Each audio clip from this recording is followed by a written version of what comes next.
Nous avons créé la société Ruten électromécanique, société anonyme, en 1981. Mon frère et moi, qui est également ingénieur civil de l'ULG. On avait deux secteurs très différents. Mon frère était dans la grosse sidérurgie et moi j'étais plutôt dans la fine mécanique.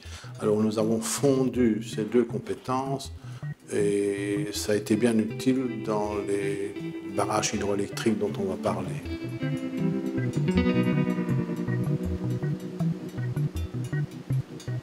Nous avons créé un secteur hydroélectrique de machines flottantes sans génie civil. Et c'est une particularité. La grosse dépense qu'on fait dans les turbines hydroélectriques, c'est le béton d'abord. Donc il faut faire des ouvrages, une usine pour ancrer la machine dans un bief, et ça coûte très très cher. Pourquoi on n'a pas exploité les barrages jusqu'à ce jour? Parce que le prix du génie civil était tellement coûteux pour des puissances relativement modestes que finalement on n'arrivait pas à amortir le prix du génie civil.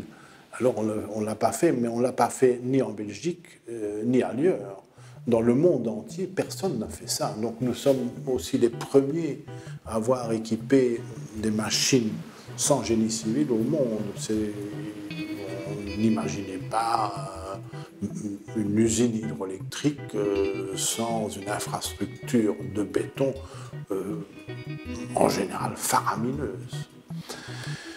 On a donc fait des machines, on a donc imaginé des machines sans génie civil, exclusivement électromécaniques pour réduire le prix de l'unité. Et de ce fait, on pouvait alors équiper des barrages dont le dénivelé était en dessous de 3 mètres ou en tout cas aux alentours.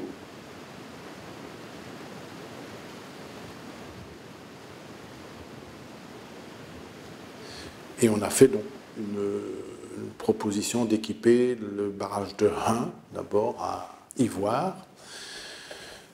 Les machines sont des machines flottantes.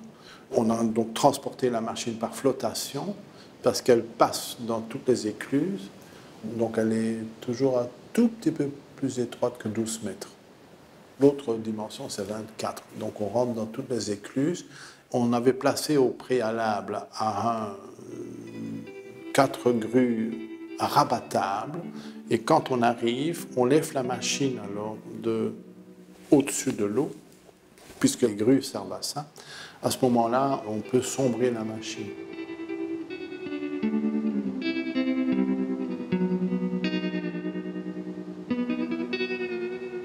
La machine sert à produire de l'énergie électrique verte, 100% verte. Nous turbinons en fait la différence de niveau qui existe à chacune des écluses. C'est-à-dire qu'à chaque écluse, vous avez un dénivelé, en l'occurrence à 1 de 2,81 m. Et nous exploitons donc le débit qui passe dans les machines sur un dénivelé de 2,81 m. Et cette chute passant par nos turbines produit 2000 kW pour les 6 turbines de Rhin. Ça représente grosso modo 10 millions de kilowattheures par an. Donc on fabrique l'énergie sur le barrage de Rhin de 3 éoliennes et demie. Finalement, c'est déjà une énergie macroscopique pour la Belgique. Donc ce n'est pas une petite machine. Lorsque tous les barrages seront réalisés, on fournira l'énergie totale pour la ville de Namur, rien qu'en verre. Ces machines flottantes sont équipées de 6 turbines. Dès que la machine est sombrée, alors on commence l'ouverture des vannes casquettes, ce que nous appelons les vannes casquettes. Et pour être simple, la machine à un débit nominal de 102 mètres cubes par seconde. Tous les barrages sont pratiquement du même type. Ils sont équipés de 4 pertuis. Nous équipons un seul pertuis et on turbine un débit de 102 mètres cubes dans ce pertuis. Dès l'instant où on est au-dessus, ce qui arrive fréquemment sur la Meuse, le débit excédentaire à 102 mètres cubes par seconde passe sur les autres pertuis. Lorsque le débit descend, alors on éteint une turbine. Donc on coupe le débit sur une turbine via la vanne casquette qui se rabaisse et alors on n'en a plus que 5. Sans quoi on viderait la Meuse en amont, ce qui serait dramatique. Donc nous devons conserver un niveau précis. Et dès l'instant qu'on est en crue, on doit ouvrir les 4 pertuis à fond. On déplie les grues et en 1 heure, on est sorti de l'eau. Ce qui laisse le flux complètement libre et nous n'avons plus aucune influence sur le débit.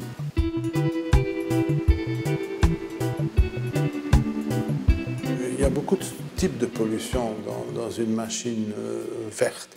Vous avez des pollutions visuelles que nous n'avons pas, parce que comme la machine est sombrée dans le lit de la Meuse, on ne la voit pas, donc il n'y a pas de pollution visuelle. On n'a pas non plus de pollution sonore, parce que, étant donné que les machines sont sous l'eau, quand vous êtes sur la rive, il est quasi impossible de savoir si les machines tournent ou pas.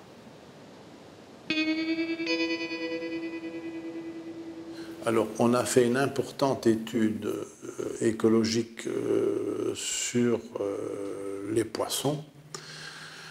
Est-ce que les machines tuent ou pas des poissons? Cette étude a été faite par un bureau spécialisé qui fait ce genre de test. Et là, nous avons un taux de mortalité. Donc là, quand on fait l'ensemble, on a 4% et demi pour les anguilles et 3% et demi pour les poissons autres qu'anguilles. Donc, ce qui veut dire que c'est un taux extrêmement réduit pour des machines de ce type. Nous sommes 3 fois en dessous des machines classiques type Kaplan qui sont sur le marché. Alors, comment a-t-on fait ça?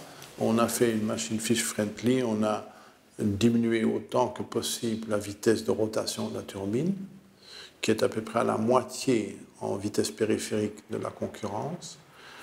On a éloigné le distributeur fixe de la turbine et on a fait des vitesses qu'on appelle des vitesses débitantes très très faibles. Donc on a pris des très grands diamètres de turbine. Donc du point de vue écologique, je pense qu'on ne peut pas rêver mieux.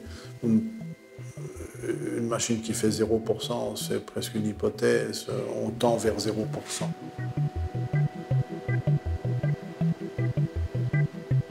Les machines qui sont installées à Reims sont contrôlées par automate et nous rapatrions toutes les valeurs. À l'heure où je vous parle, je sais combien on produit précisément à Reims. Et on sait alors réagir. On dit il faudrait faire ceci, il faudrait faire ça, il faudrait dégriller, il faudrait enlever les déchets. Alors, à propos des déchets, parce que c'est un très très gros poste non négligeable, dans la Meuse, ça dépend si on est en crue ou pas, mais spécialement qu'on est en crue, descendent des quantités flottantes de bois, de casiers de bière, de ballons de football, de plastique, de tapis pleins. Tout ça arrive contre la grille de la machine et il faut l'enlever. Tout de même, sur Reims, on enlève 80 tonnes par an de déchets, 80 tonnes.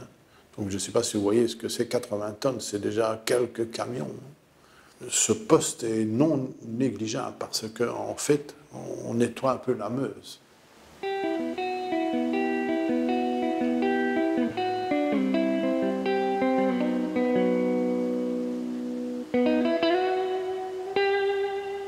Le marché est relativement petit.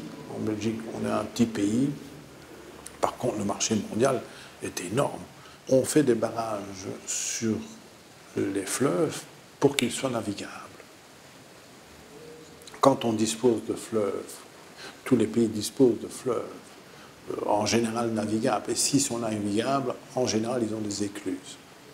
Donc notre objectif, c'est d'équiper d'autres barrages dans le monde qui sont dans le même état puisqu'ils n'ont pas été non plus équipés parce que le béton était trop cher. Donc dès l'instant où vous avez l'énergie qui est là à prendre, un investisseur peut être intéressé, surtout si on est relativement bon marché par rapport à une centrale classique qu'on ne ferait pas puisque ça coûterait trop cher. Ce que je peux vous dire aussi, c'est que notre firme a conçu toutes les pièces, hein, que ce soit la turbine, le distributeur, même le multiplicateur, tout a été conçu ici, puisque tout est original, 100% des plans sont ici. Et l'apport d'une solution a créé un nombre considérable d'innovations. C'est vrai, on a déposé un brevet sur la machine, mais au-delà du brevet, il y a 25 machins qui ont dû être développés. Par exemple, la cavitation, comment est-ce qu'on a fait, le choix des turbines, le choix des diamètres, pourquoi vous choisissez tel type de multiplicateur. Et ce projet a créé un très très grand nombre d'innovations adjacentes qui en fait font le produit.